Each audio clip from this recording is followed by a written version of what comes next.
Entrevista Venevisión. Líder en opinión. Por tu canal independiente, Venevisión. Muchísimas gracias por acompañarnos en Entrevista Venevisión, tal cual como lo anunciamos, ya está aquí en el estudio con nosotros la rectora del Consejo Nacional Electoral, Socorro Hernández. Gracias por acompañarnos. Gracias por la invitación. Innumerables preguntas, así como las que se hacen todos los venezolanos. Me imagino que la pregunta común que le hacen a usted en cualquier lado donde la ven y la pregunta que hacen muchos venezolanos es si este año hay elecciones. Bueno, en el Consejo estamos nosotros ahorita concentrados en todo el proceso de renovación de nóminas de los partidos políticos. Fundamental hacer la renovación de partidos políticos, entre otras cosas, dando cumplimiento a la ley, una ley que data del 65, y seguidamente a unas sentencias emanadas del Tribunal Supremo de Justicia en la Sala Constitucional, donde se reglamenta, de alguna manera se dan las leyes correspondientes, las sentencias correspondientes para que ese proceso de renovación de nóminas se lleve de la manera pertinente, vamos a decirlo así. Cuando nuestra presidenta Tibisay Lucena hace el anuncio del calendario electoral en el mes de octubre del año pasado, sí, el 18 de octubre, todavía no teníamos una sentencia. Incluso en la página web, si la gente acude a la página web del Consejo, va a ver cuáles fueron los planteamientos de ese momento del calendario electoral, y allí va a ver que efectivamente decía en la página que estaba pendiente una decisión por una consulta que habíamos elevado al TCJ. Eso ocurrió posterior a ese calendario electoral. ¿Y eso modifica el planteamiento que hacía la presidenta del CNE, Tibisay Lucena, en esa fecha, cuando se decía que mediados de año se iban a llevar a cabo elecciones regionales? Si vemos la sentencia del TCJ, que es una sentencia por allí del 21, 23 de octubre también del año pasado, allí establece claramente que tenemos un periodo, primero que todas las organizaciones, las 59 organizaciones deben pasar por el proceso de renovación. Segundo, que tenemos un lapso de 6 meses para hacer ese proceso. Y tercero, bueno, lo que ya ratifica cosas que ya se habían dicho en sentencias previas, donde estaba lo de la doble militancia, bueno, responde a las preguntas que se habían formulado en torno al proceso de renovación. Es decir, en ese momento, después del calendario electoral, después de que se hace el anuncio del calendario electoral, nosotros tenemos esa sentencia que nos ubica en cómo debemos llevar adelante el proceso de renovación. Y en eso estamos abocados. O sea, realmente, bueno, toda la comunidad lo ha visto, todo el país lo ha visto, iniciamos un proceso de renovación, ya transcurrió la tercera semana, y seguirán en las siguientes semanas. Vamos a estar completando ese proceso. Eso debe terminar hacia mediados de mayo, es la última semana de renovación. Después de que se hace ese proceso de renovación, que van todas las organizaciones políticas, las que quieran participar, viene luego lo que sería la subsanación, que le da la oportunidad a las organizaciones políticas de hacer la revisión respectiva. En el caso de que no hayan logrado los números en algún lado, pueden hacerlo, y después de esa subsanación viene otro proceso en el cual se pone a la disposición de todos los que hayan hecho manifestaciones de voluntad de una aplicación en la página del Consejo, donde cada quien va a poder ver, observar si su cédula de identidad ha sido usada en ese proceso de renovación, y en ese momento, digamos, cualquiera de las personas podría hacer un proceso de impugnación. Para la impugnación, entonces, se tiene unos días también, alrededor de unos 15 días. Una vez culmine ese proceso, ¿está previsto que se defina el cronograma electoral para las elecciones regionales y municipales? Bueno, eso es parte de lo que de nuestra actividad. Nosotros tenemos que revisar entonces todo lo que tiene que ver con los cronogramas ya específicos, porque se anunció un calendario.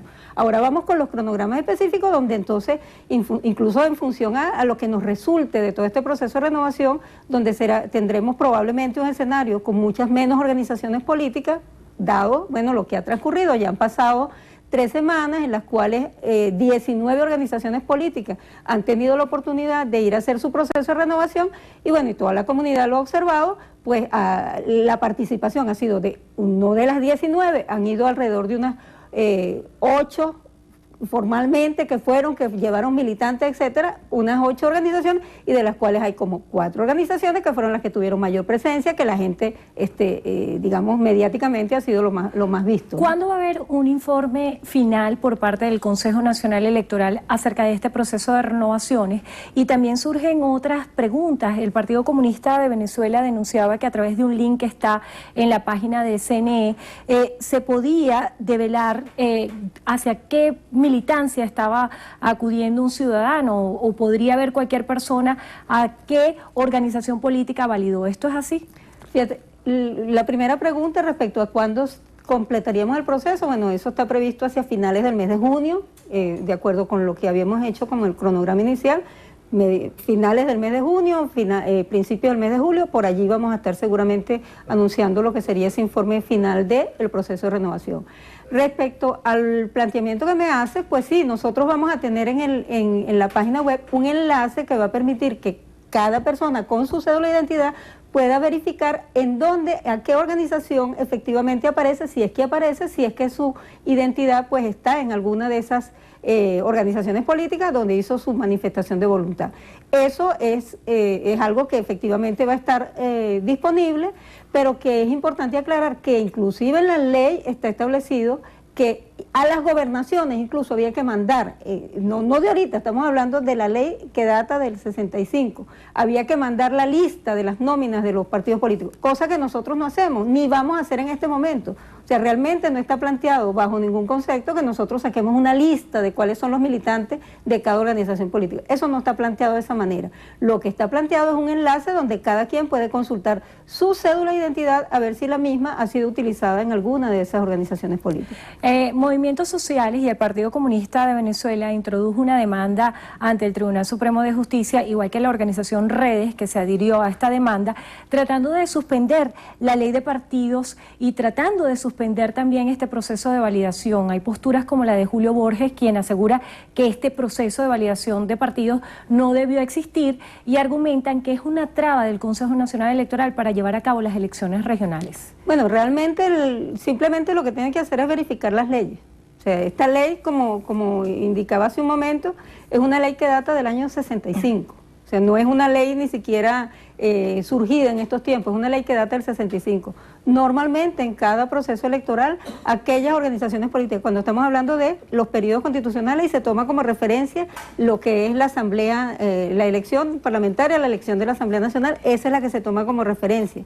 Entonces, cuando en una elección de esta característica, la organización política no alcanza el 1% del electorado, tiene que pasar por un proceso de renovación. Eso no lo decimos nosotros, eso está dicho hace mucho tiempo. Cuando se asegura que este proceso viola los derechos políticos y los derechos y las libertades de los ciudadanos, ¿qué piensa usted? No, eso es totalmente falso. Entre otras cosas, nosotros lo primero que estamos haciendo es garantizar la participación de todas las organizaciones políticas, porque justamente ahorita lo que vamos a una elección regional, ¿verdad? Pero la presencia del mayor número de organizaciones políticas es conveniente para la democracia, es conveniente para todo el país. Y lo que estamos haciendo es permitir que haya muchas más organizaciones que estén activas, porque en este momento tienen necesariamente, acorde a la ley, que obtener su 0.5% ahora en un proceso de renovación para que sea considerada una organización formalmente establecida, una organización política que puede participar en un proceso electoral. Lo que estamos haciendo, por el contrario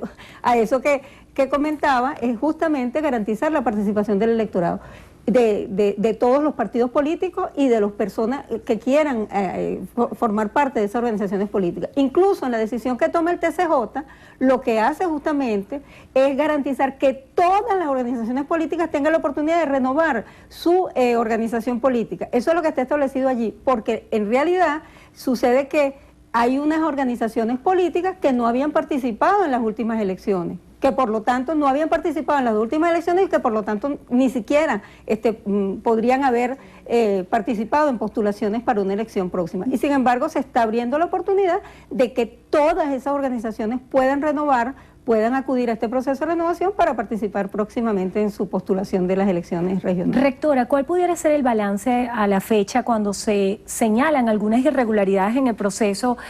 También Julio Borges decía que no se cumplió con los horarios, que más de 80.000 personas no pudieron validar, y algunos se plantean que si el 2% de las máquinas fue suficiente o es suficiente para continuar adelante con este proceso de validación y renovación de partidos. Mira,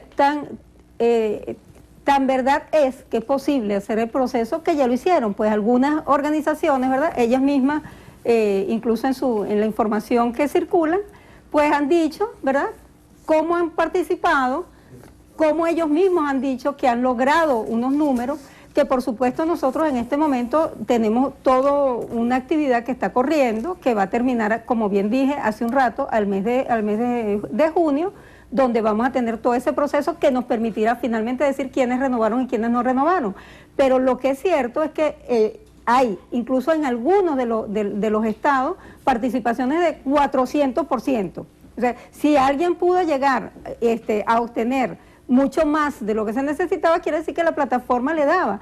La plataforma cada día se ha ido entonando. Nosotros en esta última semana tuvimos participación por máquina por hora de 40 manifestaciones de voluntad. Quiere decir que incluso el inicial, que era de 30 manifestantes de voluntad por hora, lo superamos, ya vamos en 40, porque la plataforma y todo el proceso se ha ido afinando, y efectivamente la plataforma que hemos puesto a la disposición de los ciudadanos efectivamente funciona y sirve para recoger estas manifestaciones. Rectora, nos queda muy poco tiempo y quedan aún muchísimas preguntas, sobre todo el tema de cara a las elecciones regionales. La Mesa de la Unidad Democrática ha anunciado unas elecciones primarias. ¿Está listo el CNE para hacer un acompañamiento en las elecciones primarias a la MUT? Bueno, nosotros hemos dicho, incluso fue parte del anuncio que hizo la presidenta en el año pasado, que parte de lo que estaba previsto pues era la renovación, lo que eran las elecciones primarias y luego las elecciones regionales y las elecciones municipales. Eso es, digamos, en términos generales lo que es el calendario electoral. Si las organizaciones políticas solicitan la posibilidad de hacer elecciones primarias, bueno, eso lo analizaremos en directorio y igualito responderemos al país. José Gutiérrez plantea, ¿considera que el CNE es un organismo totalmente independiente del gobierno y no tiene posición política? El CNE es una institución del Estado que forma parte de este Estado como tal, y por lo tanto tiene una interacción con todos los distintos poderes, pero que es una institución independiente. David Gutiérrez plantea, ¿el CNE garantiza al ciudadano elecciones este año? El CNE garantiza las elecciones acorde a todo lo que nosotros hemos ya venido diciendo. Alexander Silva, ¿qué les impide dar el cronograma electoral? ¿Tienen en cuenta que están violando la Constitución al no fijar la fecha de elecciones? Nosotros no estamos violando la Constitución, nosotros estamos siguiendo Constitución y las leyes. Acerca de los diputados de Amazonas, ¿qué se espera en este sentido? Entiendo que dependen de la sentencia de la Sala Electoral del Tribunal Supremo de Justicia. Eso es una decisión de TCJ. Pero en el caso de que se decida, ¿se repetirían las elecciones? Depende de la decisión que ellos no. Que es lo que señale la sentencia, pues dependerá de eso lo que nosotros hagamos. Bueno, agradecemos a Socorro Hernández, rectora principal del CNE, por estar con nosotros hoy en Entrevista a Venevisión. Muchísimas gracias. Y gracias a ustedes también por habernos acompañado. Hacemos una breve pausa y venimos con más información para ustedes. Quédense allí.